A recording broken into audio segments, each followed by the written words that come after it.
Estamos de volta, meus amores. Este é o CBN em Foco. E sem mais delongas, Marcela Lorenzetto, vamos conversar com o nosso entrevistado. É uma honra recebê-lo aqui no programa. É isso, a gente está na linha com o ex-ministro do Supremo Tribunal Federal, Carlos Aires Brito, a quem já agradeço a gentileza de conversar conosco aqui no CBN em Foco. Bom dia, ministro. Bom dia, Carlos Andreasa, Marcela Lorenzetto. Prazer estar com vocês. Ministro, o prazer é nosso nesse momento muito importante.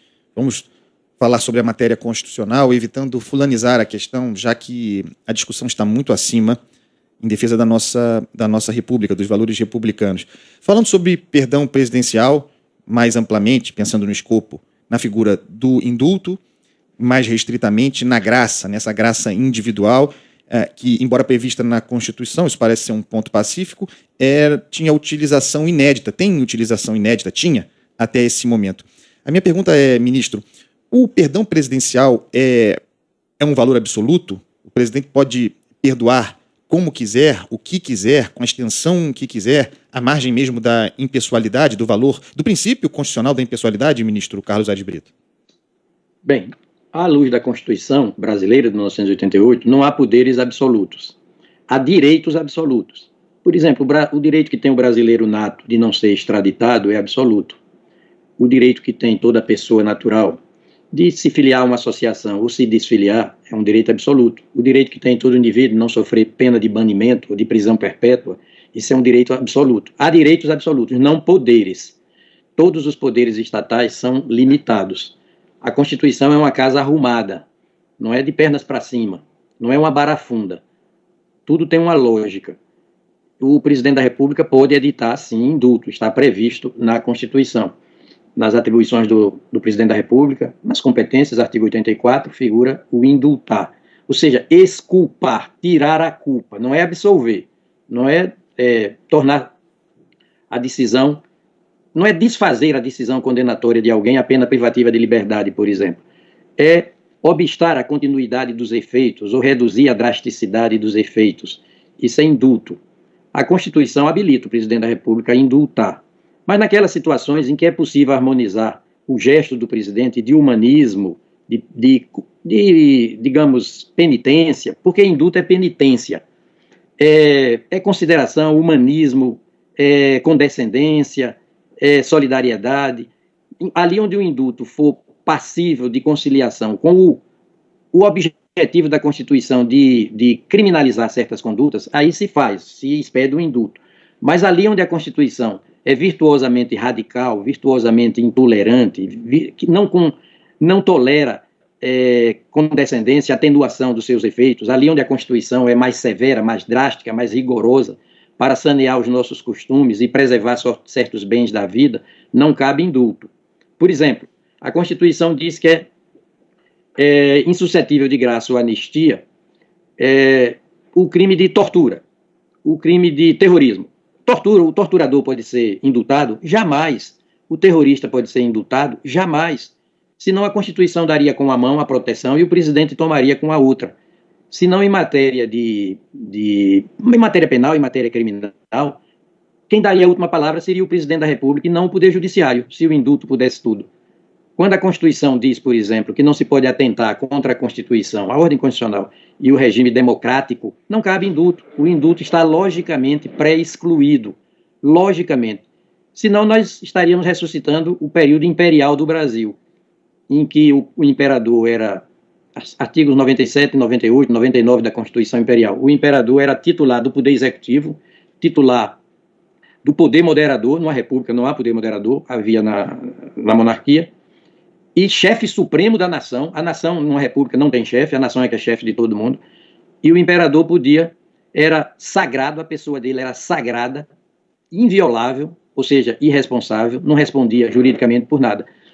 Numa república é diferente. A república é coisa de todos. Quem dá a última palavra numa república está no artigo 2º da Constituição. É o Supremo. Ali é uma ordem lógica e cronológica. É o Judiciário quem dá a última palavra e no âmbito do Judiciário é o Supremo. O que é que diz o artigo 2º, Andreasa? O que é que diz, Marcelo, o artigo 2º da Constituição? Olha que ordem lógica e cronológica.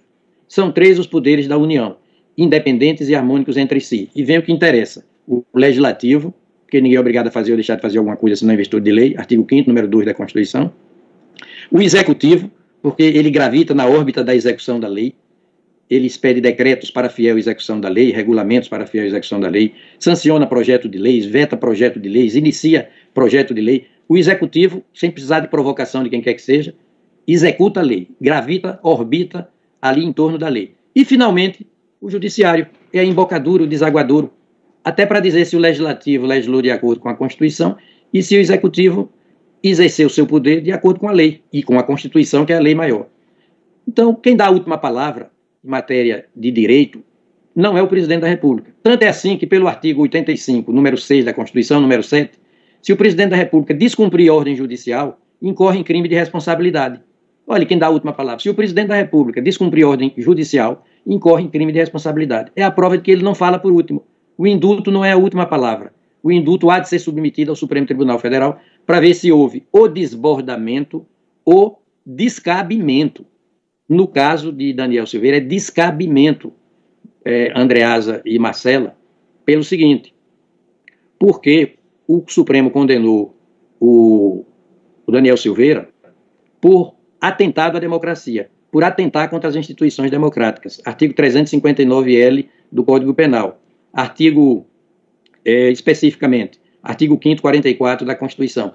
Alguém que atenta contra a ordem democrática, contra o livre funcionamento dos poderes, usando de violência ou grave ameaça, termos da lei, pode ser indultado, pode receber a graça, agraciado, digamos assim. É evidente que não, senão o direito não seria uma casa arrumada, seria uma barafunda. Ministro, nós estamos nesse contexto, né, de vai e vem entre essas rusgas entre o presidente Bolsonaro e o Supremo Tribunal Federal, não só o Supremo, mas também as demais instituições. E nesse contexto, pergunto ao senhor de que maneira o senhor avalia a decisão agora recente da ministra Rosa Weber, que pediu esse prazo para o presidente explicar o perdão a Daniel Silveira. Seria uma tentativa de minimizar justamente essa crise entre o judiciário e o executivo? A harmonia deve ser buscada, sempre, entre os poderes. Artigo 2º, mais uma vez. São poderes da União, independentes e harmônicos entre si. A harmonia é uma atuação concertada com C, né? Combinada, concertada, respeitosa, mutuamente respeitosa. Porém, antes da harmonia, também uma ordem cronológica. Vem a independência. Olhem a linguagem da Constituição. São poderes da União independentes. Primeiro vem a independência, cada qual no seu quadrado normativo, cada qual com autonomia de vontade para atuar nos marcos das suas competências. Primeiro a independência, depois a harmonia. A harmonia pode ser aqui e ali sacrificada, a independência jamais. Fez bem a ministra Rosa Weber em ouvir o presidente da República na expectativa de uma atuação mais harmoniosa, mais combinada, mais concertada. Porém, se não for possível, o que vai prevalecer é a independência do Poder Judiciário. O Judiciário é que fala por último. E no âmbito do Judiciário, quem fala por último é o Supremo Tribunal Federal. Por isso que tem o nome de Supremo. Porque ele decidiu, fundamentadamente, está decidido. Como no caso, foi uma decisão plenária. 11 pares de olhos, 11 experiências jurídicas, 11 vocações jurídicas, 11 notabilidades do saber jurídico. Quem entende de direito é o Poder Judiciário. E no âmbito do Judiciário é o Supremo Tribunal Federal. Ministro, vamos supor aqui, e nós já ouvimos do senhor, na sua avaliação, que o perdão do presidente, nesse caso específico, seria inconstitucional. Mas vamos supor que isso passasse, que o indulto fosse constitucional, que nós concordássemos com a constitucionalidade desse perdão. Falando sobre os impactos do indulto sobre a condenação e os efeitos secundários da condenação. Com o indulto, com o perdão, o Daniel Silveira, no caso, o deputado condenado, embora não absolvido, não cumpriria a pena de prisão. Mas, nesse mesmo bojo, há a cassação do mandato e a inelegibilidade. O indulto, caso fosse constitucional, alcançaria esses efeitos secundários ou não? Ministro? Não. Agora, eu devo muito rapidamente retomar a sua pergunta anterior. Não se pode indultar alguém que atenta contra a Constituição, a ordem constitucional e o regime democrático, porque a Constituição é a lei das leis. E na lei das leis, que é a Constituição, a democracia é o princípio dos princípios.